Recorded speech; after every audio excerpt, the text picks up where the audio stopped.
இயேசுவில் எனக்கு மிகவும் பிரியமானவர்களே, டிவைன் வாய்ஸ் சேனல் மூலமாக தவக்காலத்தின் 4ஆம் நாளில் உங்களை சந்திப்பதில் மிகுந்த மகிழ்ச்சி கொள்கின்றேன்.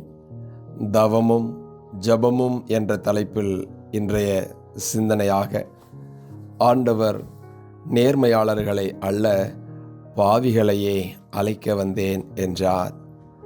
இதோ அன்று பவுலடியார் பாவிகளுள் நான் பெரும் பாவி என்று சொல்லி தம்மை ஆண்டவருடைய திரு சமூகத்தில் தாழ்ந்து பணிந்து ஒப்பு கொடுத்தார். பேதுரு இயேசுவின் கால்களில் விழுந்து, ஆண்டவரே, நான் பாவி, நீர் என்னை விட்டு போய்விடும் என்றார். இதோ பாவி என்று தேவ சமூகத்திலே ஒப்பு கொடுத்த ஒவ்வொருவரையும் கடவுள் வல்லமையாய் பயன்படுத்தினார்.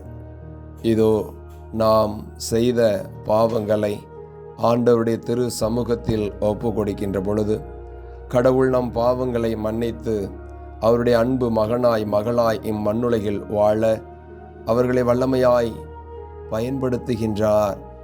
ஆகையால் நம்முடைய செயல்களிலே, இதய சிந்தனைகளிலே நம்மில் காணக்கூடிய பாவத்தின் நிலைப்பாடுகளை நாம் கண்டுணர்ந்து அந்த பாவத்தை ஆண்டவருடைய திரு சமூகத்தில் நாம் ஒப்பு கொடுக்கின்ற பொழுது ஆண்டவர் நம் பாவங்களை மன்னிக்கின்றார். இதோ இன்றைய நாளிலும் கூட கடவுள் நம்மை அழைத்து, மகனே மகளே, தூய வாழ்வு நீ வாழும்படிக்காய் உன்னை நான் அழைக்கின்றேன். 1 தெசலோனிக்கேயர் அதிகாரம் 4:7 விதமாய் சொல்கிறது, ஒழுக்க கேட்டிற்கு அல்ல தூய வாழ்வுக்கே நம்மை அழைத்துள்ளார். ஆகையால் இந்த தவக்காலத்திலே இதோ பாவத்தின் செயல்கள் செய்து கொண்டிருக்கின்ற நம்மில் காணக்கூடிய பாவ நிலையை அகற்ற பரிசுத்தர் ஆண்டவர் இயேசு நம்மை அழைக்கின்றார். நம்மை இந்நாள்களிலே ஒப்பு கொடுப்போம்.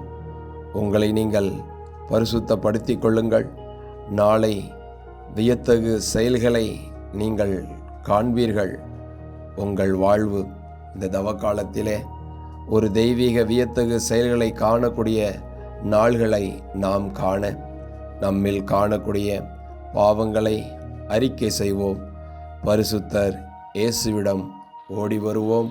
அவர் ஒவ்வொரு நேர நிமிடங்களிலும் நம்மை அணைத்து அரவணைத்து நெருப்புச்சுவராய் அக்கினி மதிலாய் ஒரே மாட்சியுமாய் இருந்து பரிசுத்த வாழ்க்கை வாழ நம்மை தொடர்ந்து ஆசிர்வதித்து வழி நடத்துவாராக. ஆமேன், ஆமேன்.